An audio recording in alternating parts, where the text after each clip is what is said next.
Hi, Ben. We're off the record. Hey, one second. I forgot. What do Just say I say? hi. You just say hi. Okay, everyone. I'm off the record with Ben Morrison, a junior cornerback at University of Notre Dame, and he has a great story. So can't wait to hear. Thank you for having me, Annie. Okay. I want to hear about your early life, high school, college, Notre Dame. You kind of have something cool happening on Friday, Yeah. like what?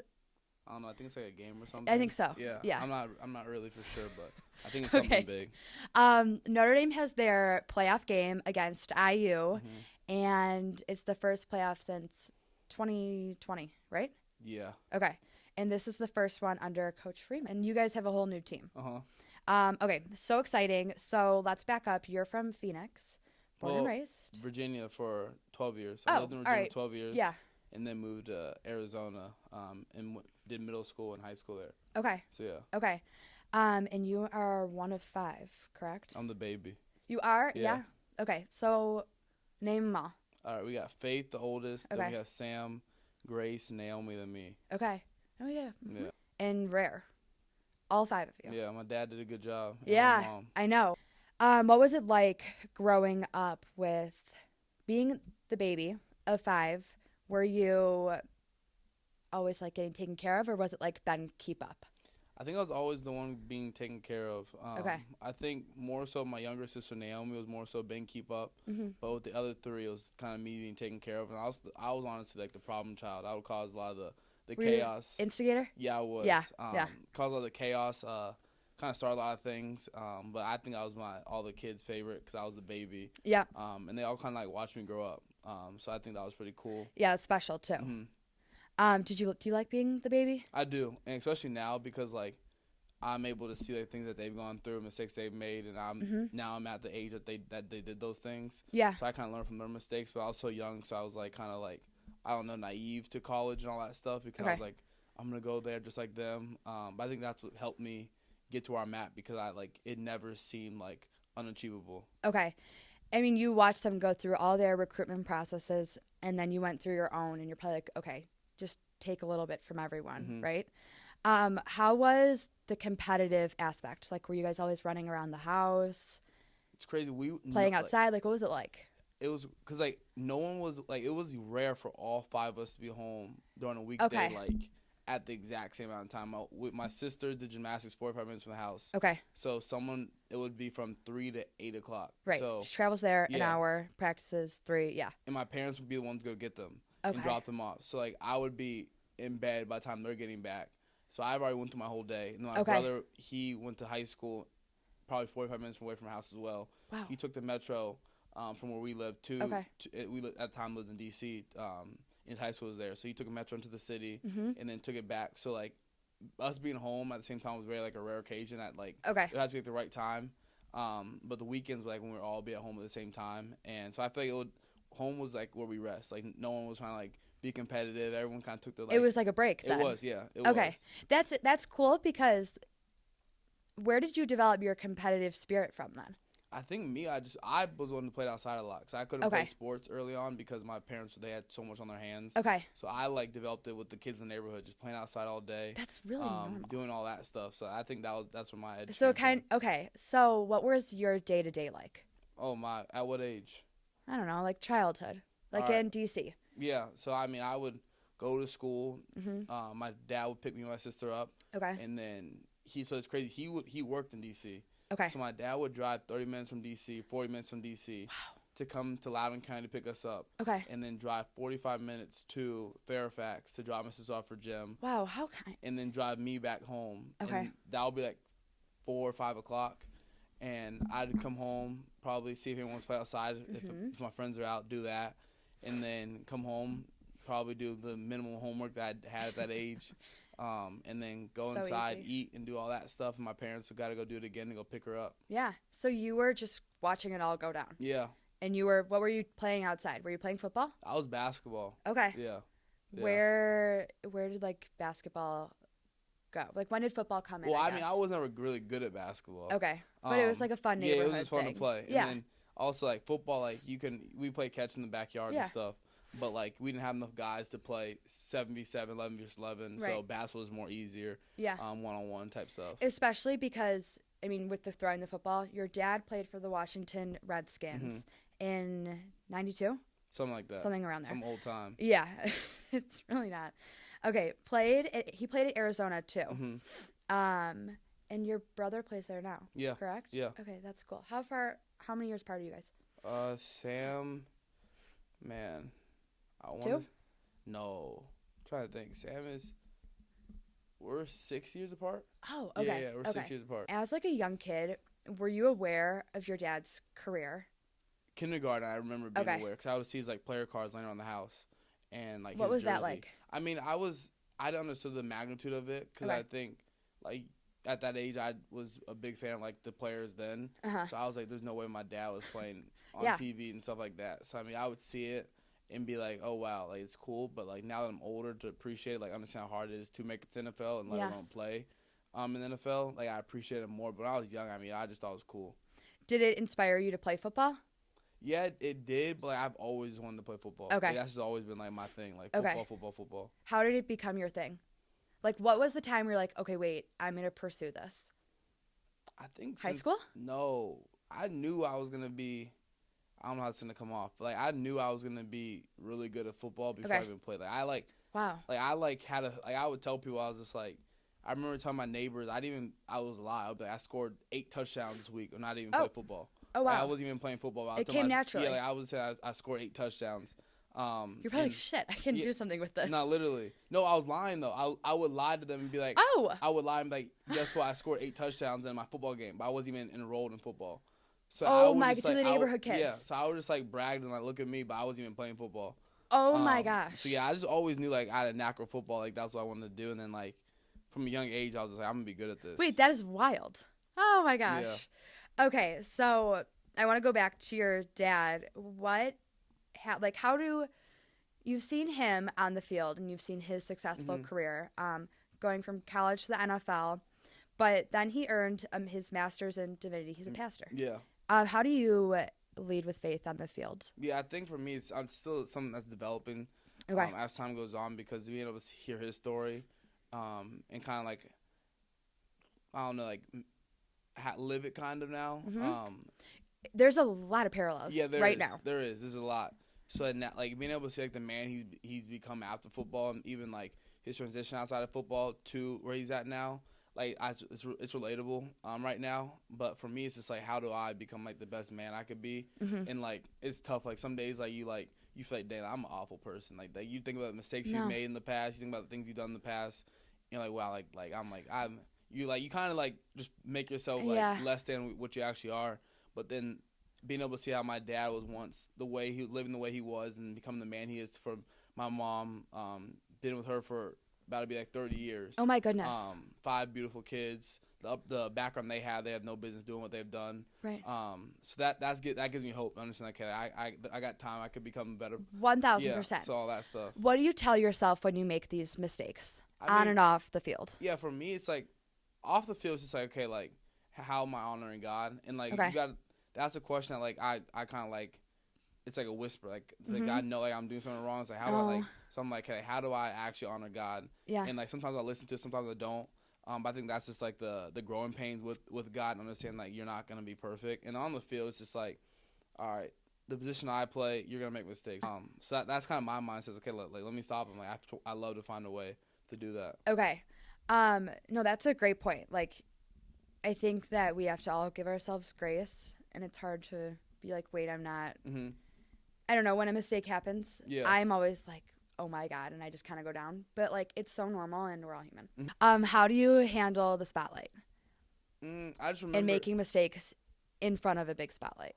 Just remembering how I started. Like I didn't start in the spotlight. I didn't start playing for other people. So why does it matter now? Right. I mean, just the stage has elevated. The people around you have more say. But I didn't start playing for that reason. So at the end of the day, it's just football at the end of the day. So, like, when I make a mistake, all right, like, worse and worse, you could bench me. But you're so right. I don't think that will happen off of my preparation I put in the game. Mm-hmm. And I don't even try to think about the things that can go wrong. Like, I'll, like, get a little nervous for a game. Yeah. But, like, I try not to even think about things that go wrong. I just try to play my game. I remember one game I was anxious and like freaking out, and I ended up playing one of my worst games because I was overthinking. Okay. And that like I just won't ever happen again because I'm like, it's just a ball at the end of the day. Trial and yeah. Yeah. Okay, that's like a big thing to say. It's just a ball at the end of the day. Mm-hmm. Because have you had this mindset all the time, or have you had to work to get that? I had to work to get that, especially early on as a freshman year. I wanted to be so perfect, but then like those guys are on scholarship just like you. Like those guys make money just like you, NIL and all that stuff. So they're paid to make plays too, and they're gonna make plays. But I mean, like, I don't know. I just think I can get them more than they can give me. Yeah. Yep. Okay, let's go back. I want to talk about the parallels with your dad. So, did he have a career-ending injury? He did. He like messed up a disc in his neck and was paralyzed for a little bit. Are you kidding? Yeah. Is that when he found his faith? Yeah, when it was strengthened. Wow. So yeah. Okay, so I'm sure you're leaning on him a lot right now. Yeah. Through hip injury. Yeah, because that's hard. I mean, you obviously, but you had an outstanding freshman season. Then teams started catching on sophomore season, and then this season, October is kind of when it all hit, right? Yeah, I got October 13th. Oh God. Okay, but it's all working out. It's really all working out, and you led your team. You showed them how to do it, and now you're just kind of like passing the torch, and you're still leading. Yeah. Okay, talk about Brophy College Prep. All right, you played football there as well. Is that when you first joined a team? No, I was in youth, Pop Warner, all that stuff leading up to that for like 3 years. The place kind of changed my life. Like that was like the place that really showed me like there's Brophy more changed your life? Yeah, there was more things outside of football I could do. And I think for me, I always thought I had to be a football player. Okay. But Brophy, being around those type of guys, so I like the governor's son went to my high school. Wow. So like stuff like that, like, I'm just like, wow, like there's more things in life than just a football player. Perspective. And, like, exactly. And like if you go like to like no knock on public schools, but I went to private school. I think for the public school guys, it was just more so football. Right. But at Brophy, they like really developed like a young man and character. Okay. And that allowed me to just take off when I got here because I had the right foundation. 1,000%. And I mean, the foundation that they gave you at Brophy, how have you translated it over to Notre Dame?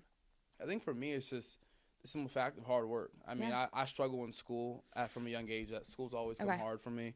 But Brophy really allowed me to grow into that. I'd meet with teachers beforehand, before school. I didn't want to do it, but I would do it. And just like office hours. Yeah, no, literally, I hated it. I was the same way. But it helped me a lot. So I understand like it's okay to ask for help. And now when I'm at this school, I'm around people a lot smarter than me. Like I'm not. My pride isn't that big to not ask for help. Right. So I ask everyone for help. If I don't understand it, I'll have that dumb question, but I'm gonna ask it and I'll know after. And you'll learn from it. Yeah. Okay, so in high school, you caught a lot of people's attention with your football career. Who were you in high school, though? That's a loaded question. Were you quiet? Okay, we'll break it down. Quiet? No. Okay, outgoing? To an extent. To an extent? Like when you wanted to be? Yeah. Were you quiet on the field? Or no? No, I quiet? am. Yeah, I'm not like hoorah on the field. I'm just in my own little. You're like committed to the game. Yeah. And okay. How did it change when you came to Notre Dame? Didn't. Didn't? Good. Just kept leading, and it's gotten you to where you are today. Yeah. Okay. You were a 4-star recruit by 24/7 Sports and ESPN, and you were a nationally ranked cornerback, and this all happened in high school. So you were catching a lot of attention. How did you handle like this recruitment process? And I already kind of touched on the global stage, but here it really amped up because it was also around the time of NIL. So how did you stay grounded and committed to your game? Yeah, I think if anything, it was easier for me because it was the first really true year of NIL. So like everyone's figuring it out. So when I came in, everyone was on the same quote unquote pay level. Like it wasn't anyone higher than lower. I mean, some guys were, but I mean, it wasn't anything drastic the way it is now. Okay. So it was truly earned. And now, like, I joke because some guys come in from high school and they get a certain amount of money. Like, wow, like, I did not get that my freshman year. Wait, this is reminding me. In, like, 5th grade, I had to write a paper on my topic was, should college athletes be paid? Really? Yeah. Yeah, they definitely should be. Yeah, they definitely should They definitely should That be. was my stance. Yeah. Okay, keep going. So you just kept it. Yeah, it was easy because we were all on the same playing field. I mean, but then after that season was the first year that like of NIL was like, okay, like this is the designated amount of money you got, you get, and it was just like when I'm 18 years old, receiving the amount of money I did, I'm like whoa, like you've never seen exactly. No. And then you feel like you're that guy kind of in your head, and like you could come on the outside, but when you're like at that young age and you see your friends at schools, other places, and they're not getting this, you're like, wow, I'm kind of cool. You just can't let it get to your head, right? And I think like it's natural for everyone. You're like, humble, to let that happen a little bit, but then you got to realize that, okay, like, all right, it's cool, but like, you still got to perform on the field. Totally, that's the biggest thing. Like you remember that, then the money's gonna be the money. Yeah, it's just a. Do you think it's just a bonus when on the field, does it? I think they were entertainers. Like that's what my dad always taught me. It's just like you get paid to play. It was just like he's like you're not. He calls it like we're WWE wrestlers. He's like it's all fake. It's for show. He's like be an entertainer. Like make the crowd stand up, stuff like that. That's the advice he gives me. Is just like you entertain people that you get paid. So I mean, I personally wouldn't do it if I wasn't getting paid. And for a profession. I love football, but I can't just play football if I got a family at home and just doing it for fun. Like, nah, it's not happening. So, I mean, obviously, there is a benefit of playing a sport that you love and also getting blessed enough to get paid. This is really interesting. So, you go on the field because you love the sport, but you keep going to have the crowd go wild and because it's. Do you know what I'm doing? It's a show. Because it's a show. Yeah, that's what I'm getting at. Like, I didn't really think about this way until my dad put it in my head, and once he did. And does it keep you going back every day? Yeah, I mean, I don't do it for, like, the applause and stuff, but, like, I do it just because it's, like, one, like, I love doing what I do, and it's, like, I like. And you want to make a difference on the field. And I'm, like, I want the crowd to stand up. I want them to have a good time, so stuff like that. Okay. How did Notre Dame reach out to you? Coach Mickens followed me on Instagram 2 days before they offered me on the phone. And Brian Kelly was the coach then, right? So were you having conversations with him? I was briefly, not too heavily, but briefly, yeah. So who mainly recruited you? Chad and Mickens and Freeman. Okay. Because Freeman was because he's still okay. How was it seeing Freeman become a coach, the head coach? I was excited. I was really excited to be part of this thing because having him here, it's just changed the program. You can see why they just paid him all that money for 4 more years. I know. So, I mean, it makes sense. And that came out 2 days ago. Yeah. We're filming on Tuesday. That came out Sunday? Yeah. Yeah, it's incredible. We're going to get more into, like, this season specifically. But let's talk about a little bit of your freshman year season. So you get on the field, and what was the turning point when you're like, oh, my God, this is something that I have a future in at Notre Dame? I mean, definitely the Clemson game. Yeah. That was the game that put me on the maps, kind of. And I was having a good season up to then, but that game really put me on the maps and just allowed me to take off. Yeah. And just it put me in the position I am today. How so? I think for me, it's just like the national stage. I think you can do those, like, there's certain games, like the 3 o'clock games, that they're awesome and stuff. Yeah, they're the best. But it's different from 1 million and 12 million, 8 million, 9, 10 million people watching you on. When it's 7:30 at night kickoff, there's 2 games on, everyone's watching at home, and then it just puts you on that national stage, and then you're in everyone's. Everyone gets to see what you can do. You're on social media. Yeah, it's prime time. Right. Yes. Okay. Can you talk about deleting Twitter? Yeah. Okay. I actually randomly stumbled across an article about that today, but I didn't look at it. I want to hear from you. Yeah, I don't go on Twitter. My dad runs my Twitter. Okay. Just because Twitter's rat poison. I mean, I've got on a couple times this season. I'd be lying if I said I didn't. Yeah. I remember after a bad game, I got on it, and it was just like, Benjamin Morrison sucks. And was it after the – wait, what game was Louisville. it? Louisville. Yeah. Okay. So I got on, like, Benjamin Morrison sucks. Benjamin Morrison overrated, blah, blah, blah. And you know me, I'm looking at this. I'm like, dang. I'm like, wow. Well, you see it. Yeah. And other people are saying it, so then you believe it. Yeah, so I'm like, dang, this is insane. But I don't let it get to me too much. Good. Let it affect me one night, but then after that, you got to let it go. 1,000%. Yeah. What is, the fuel to the fire? Is it seeing those bad comments? Nah, that don't motivate me. Oh, okay. It's just well, you motivate yourself. Yeah, that's just noise. Yeah. Okay. Okay. Also in your freshman season, you started 9 out of 13 games. and then you were named freshman All-American. Mm-hmm. Then sophomore year, the teams were catching on. They were like, wait, this kid's really good. Mm-hmm. And then people started coming at you as like duos, right, on the Mm-hmm. field? Yeah. Okay. What was this experience like? Yeah, I mean. How did you train for it? I mean, it was different. Sophomore year was a little different just because, one, my name was on the map, so I'm scouted a little more, find my weaknesses and trying to attack those. But I think I had a lot of fun sophomore year. Sophomore year, I didn't receive all the accolades I did my freshman year, but sophomore year I had a lot of fun. Okay. Just because I was really close to the corner opposite side of me, Cam Hart, he really helped me like grow up to be the man, not the man I am today, but helped me grow up a lot from year 1 to year 2, understand like what is to come. Yeah, so sophomore year, Cam Hart just allowed me to like, it was cool playing with someone you're really close with. Okay. And like now, like that was me and X's here. That's like my best friend. Yeah. And it's cool having those. Xavier Watts? Yeah, that's like my best friend. Yeah. And it's cool having those relationships on the field because it allows you to like have more fun and take the game less seriously. You're playing with someone who like you really enjoy. Yeah. Just having like even off the field, I mean, have so much fun. No, so you're going on the field and having fun and doing what you love. Exactly. So that's what made sophomore year so much fun because like I was cool with all those guys, and I like now seeing them in the NFL like JD, Maris, Cam, all those guys. So it's cool. Yeah. You were being recognized. You said you're put on the map, especially in the NFL world. Mm-hmm. What keeps you going back to this sport and back to this team every day? I alluded to this earlier a little bit with like the noise, but also who do you play for and why do you do it? Yeah, I mean, obviously I play for God because He gave me all the abilities and stuff. Okay. Just to do what I do. I think that's kind of a cliche answer because I've said that my whole life. But like when you really like look at it, I'm like, dang, like I'm like God's good. Like I have no business doing what I'm doing right now. Like I was a high recruit, not even high recruit. Like from the outside, probably looks like it, but I was a 32nd corner coming out. So they had 31 guys or 30. I'm tripping. Yeah, 31 guys better than me coming out of high school. So I mean, the odds of the 32nd corner actually being good, it's really low. And then for me to now be able to leave after my third year and go to the NFL is even less likely. So I don't know. I think for me it's just like I remember who that kid was. I remember me trying to prove myself every single day. I remember wanting to get scholarship offers when I wasn't.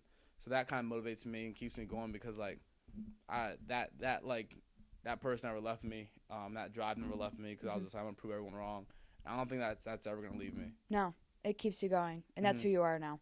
So this year, you also had a great junior season though. You were named captain. How did you get this news? In front of the whole team. My goodness. Yeah, last day of camp. Wow. Okay. Really cool. So in the summer, August-ish? Okay. How did you get to this position, and what is your philosophy in leading a team?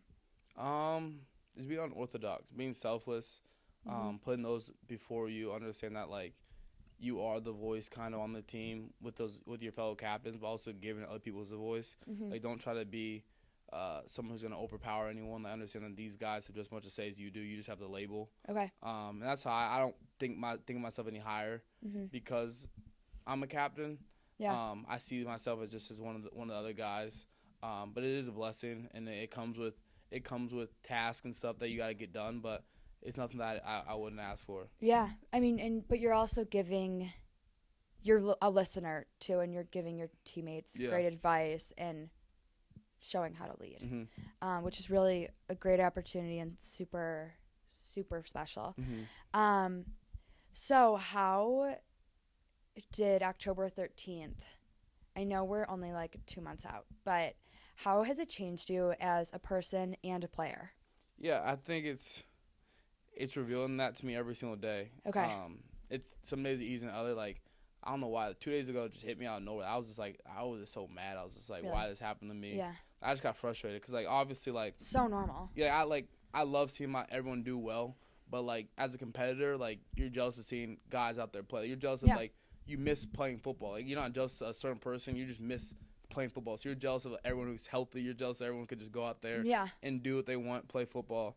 And that's what's tough when I see guys take that for granted, and I'm just like, and I was once that dude who took it for granted. Like I was like, I remember Bo Bowers got up my freshman year, and he after he tore his knees, like guys like don't take this for granted, blah blah blah. I'm like, okay, when's this gonna be done? Like I got things to do. Like when is it? Do we have a timeline? Yeah, like, for what? For your hip. Oh no, so this is like 3-4 months.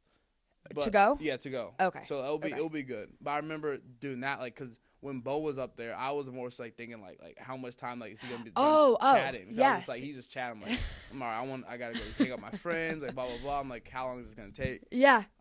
When he was giving those chats to you. He would tell his whole team, Bo, his career ended because of knee injury, and he would tell teams, like, hey, guys, like, don't take this for granted. Okay. And I'm 18 years old, and I'm like, I got to study all night. I got to go hang out with my friends. Like, yes. Come on, Bo, let's wrap it up. Like, here he goes again.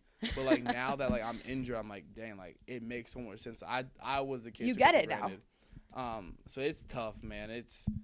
I want to play so bad, especially, like, seeing the success of the team. But I understand that this is God's plan for me. And, like, right now I don't understand why it's happening. But, like, I know later I will. But, yeah, it's a constant battle to this day. Yeah, it is. Especially with leading. How do you lead the team on the field when you're not on there? I think for me, it's something new that you've had to learn. I'm hands off, so I'm not going to, like, whatever you do on the field, do it. And if you have questions, come ask me. I'm not trying to change anybody's game. That's how I've always been, like. Okay. I know how it is. I hate when people tell me what to do when they see on the field. I'm like, bro, you're not out here. Like, you don't know what's causing me to do this thing. Like, that's actually a great point. It's easier said than done when you're sitting on the sideline watching me, but, like, it's different in the heat of the fire. Mm-hmm. So I'm like that. So I'm like, if y'all got questions, come ask me. Then I'll give you everything I know. Yeah. But I'm not gonna add anything to your game just because I feel like I know more. So people come to you. I mean, that kind of sounds kind of crazy. Well, no, like you're not gonna tell them what to do. Yeah. No, if they need advice for things, come to me. Come talk to you. Me. Yeah. So, yeah. Okay. Like you're open, you'll listen. Mm-hmm. Yeah. So that's the way you roll, which is, I'm sure your teammates really appreciate that. Yeah. Because it's intense. What is it like on the field? I mean, it's really like you're so focused on the task. Let's go down to basics. What is it like being on Notre Dame's field? You're so focused on the task and stuff at hand that like you don't even like appreciate what's going on around you. Like you're so focused on what you're asked to do and can I get it done? How do you appreciate it? Being injured. Yeah. I think that's being injured. I mean, I didn't really appreciate it when I was playing because you're so focused on doing well, succeeding, and all that stuff. So I mean, when you're injured, you're looking around. Wow, that's so cool. Like Notre Dame, like no. You have thousands of people above you. Exactly. I mean, but like I get it though. I don't get it at all. But I understand what you're saying because you have to like block the noise somehow of the people above you, the other team. It's all just the makeup of it. Let's go into – I want to hear more of, like, the basics of Notre Dame. What is it like in the locker room? What is it like off the field? The brotherhood is crazy and super special. And how has that been in shaping your career? It's been really cool. I mean, the locker room is what it is. I mean, those guys are truly your brothers. You go you grind with them all off season, all summer workouts, those early mornings waking up. So, I mean, it makes the winning just that more sweeter because you remember those hard times the early morning wake ups of just like, oh, I don't want to do this. What's an early morning wake up? Oh my, like 5:30. Shit, yeah. Getting up there, going to work out. I don't want to work out probably. Got class, got probably exam the next day. You're just like, oh, this sucks. Yeah. But then like understand I'm not the only one going through this. Like it's not just me. You're all in it together. Exactly. I got 80 other guys who's feeling the same way I'm doing, but we're all gonna get done because we want to succeed and do some legacy like they're doing right now on this run that they're on. So, I mean, it's really special. And then, obviously, Notre Dame speaks for itself. The culture, the fans, this university has so much just, like, history behind it that just lets you feel like you're part of something that, like, really special. What brought you to Notre Dame? Like, what values attracted you? The history, the overall history of the university. I mean, like wearing that gold helmet is special, and you realize that as like you get older, like this is like a once-in-a-lifetime opportunity. Yeah. Are you realizing it more now? Yeah. Yeah. I am. This is like probably the most like this sounds so weird, but like enlightening 3 months. It sounds right. Yeah. 2-3 months. Yeah. Because you're seeing everything that you've done from a new perspective. Yeah. Yeah. Okay, let's talk about playoffs. Yeah. How did you guys get here? I mean, obviously. What is going on? Like, what's going on in these practices? How do you train? I mean, for me, Coach Freeman says it's the best. I mean, we've been in a playoff game since I lost NIU. And that was like I want to talk about that. That was rock bottom. I mean, we lost NIU, and that was like, you just don't plan on losing to a team like that. No. Because, like, you don't take any team for granted, but, like, What was going through your head during that game? Yeah, You were playing. Were you? yeah, I was you were playing. playing. For me, it was just like, oh, we'll figure it out. Like, Yeah. we'll figure it out. Like, Because it was kind of Yeah. like this. it's yeah. like J Love hurdled a guy. I'm like, oh, we're back. We're fine. We'll Uh-huh. score here, stop them.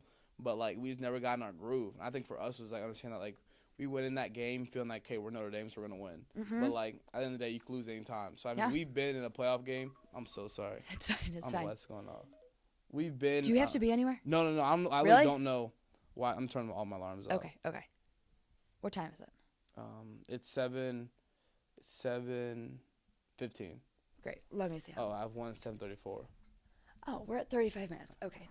Well, No, we're good. 5 more minutes. 10 more good. minutes. Okay. So no, like in the NIU loss, like we just never expected to. I would say I never expected to lose that game. I think for us it was just like, I think the whole game we never thought we were out of it Okay. until the game was over. Like, Yeah. we So always, you realized at the end. Yeah, like I never thought I was gonna. We didn't even lose the game. Like, okay, we just needed a scoring drive, Right. and we'll get our momentum back. But then it's like you can't, as the defense, think that like we just need a scoring drive.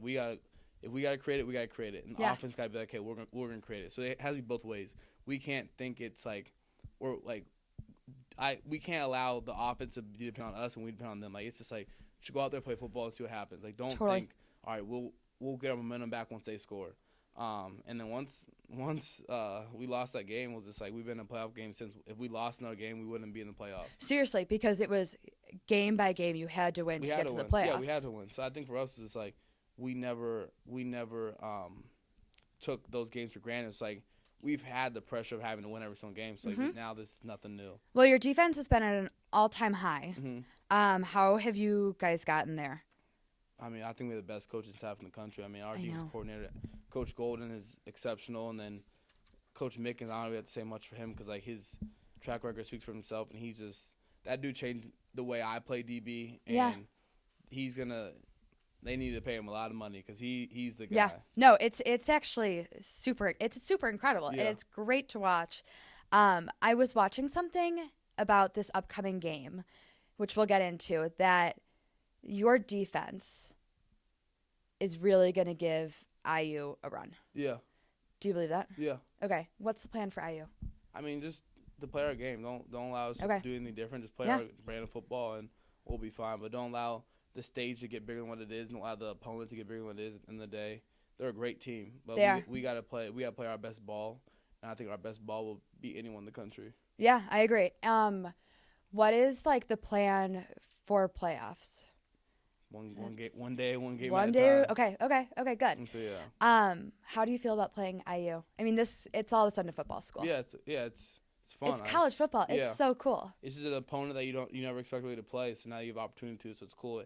In-state rivalry as well, so it's good for the media and all that stuff. Obviously, Yeah. It's like a state championship on Friday. I know. Oh yeah, it is. Yeah. It's like Friday Night Lights.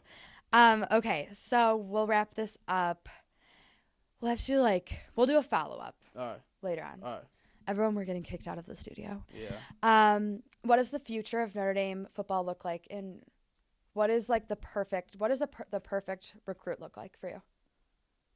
I don't think it exists. I think you become that as you get here. I don't think you won't ever be one come in here that this place has to change you, and you gotta let it change you. Yeah, and it has for you for sure. What is some advice that you would give your younger self who was on the street playing basketball, telling people he scored 8 touchdowns but never played a football game? What advice would you give? I mean, just like I don't know. Don't be afraid to dream for more. Don't be afraid to go after what you want. A lot of people will do the same thing to be different, and then honestly, go get what you know is yours. I mean, I never felt like what I was saying was out of reach. Okay. And I think that's just the belief I had in myself. So believe in yourself. Yeah. What do you want in the future? What does the next year hold for Ben Morrison? Just someone who just follows God and trusts His plan every single day. Okay. Give God just my worries and all that stuff, so I could just live the way He wants me to live and honor Him every single day. Yeah. Give it up. Mm-hmm. Give it up. Okay, I think that's a good place to leave off on. All right. Good luck. Thank you. On what is it? The 20th. Friday the 20th. Yeah. Okay. What is the count? Okay. Quick question. What does the countdown look like? What do you mean? Like the countdown for the game. What are you talking about? Like, do you have practice coming up? Oh, yeah. We do. Okay, we're going to get in such big trouble. Okay, All right. thank you, Ben, for coming on. Yeah.